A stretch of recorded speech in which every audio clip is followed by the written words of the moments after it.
Hi there, I wanted to take a minute to share an activity that really worked well with my class when we were recently studying sexually transmitted infections. I like it because I have to teach health at the 7th, 8th, and high school level. So something like STIs, which needs to be covered on each of those levels, it can get a little redundant. So this activity was a little bit different and the kids seemed to enjoy it. So what you do is you assign each student an STI to learn a little bit more about. I have these nice handouts from Hillcrest, and there's this one too that has like a nice fold out. You can get them from Public Health. I would not ever tell my students to Google an STI because they will come up with image results, and I just don't know that they need to have that kind of a visual in their head. They can imagine it, and it's probably worse when they imagine it. But anyway, so each student is assigned an STI to research a little bit more about.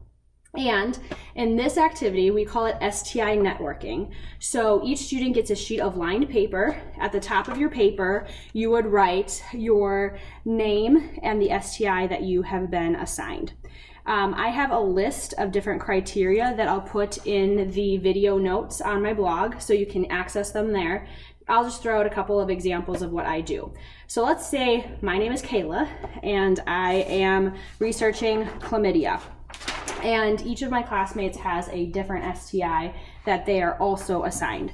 So on the board, maybe the first thing that I'll put up is I will say, find someone whose STI is the same category as yours. So being that I'm researching chlamydia, it's a bacteria, I'm going to go around and I'm going to find another person who has an STI that is not the same one I researched, but is also a bacteria. So maybe I could get a signature from someone who researched syphilis. So I would have that person write their name and the disease that they researched and also why it's similar. So, and then they would switch papers. So then maybe the next thing on the board is find someone who is different. So that means that Kayla, who's researching chlamydia, wants to go get a signature from Heather, who's researching HIV. Then maybe you want to have one that says find someone who has the same treatment option. So you're probably going to go back to bacteria again because the bacterial ones can be treated with antibiotics. And then once you go through those, then you also want to have ones that are different. So the idea is that the kids get an idea of what different STIs are out there. They're understanding a little bit more of the different treatment options, but it's not so much of like me standing in front of the class and talking about STIs, because that's what makes class awkward, is when your teacher is telling you all the information.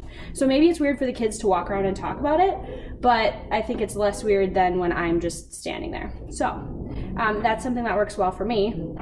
I will go ahead and put in a clip of my students doing this activity. Kennedy, no, it's a burning sensation. Taylor, I'm right here now. Callie, get yours. Callie. What do you have?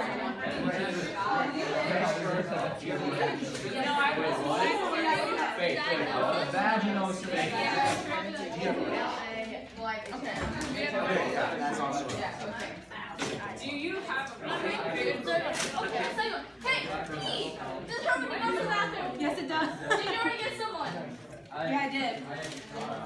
And you can see from the clip, they seem to really run with it. So I recommend giving STI networking a try if you want to just do a quick overview on the characteristics of different sexually transmitted infections.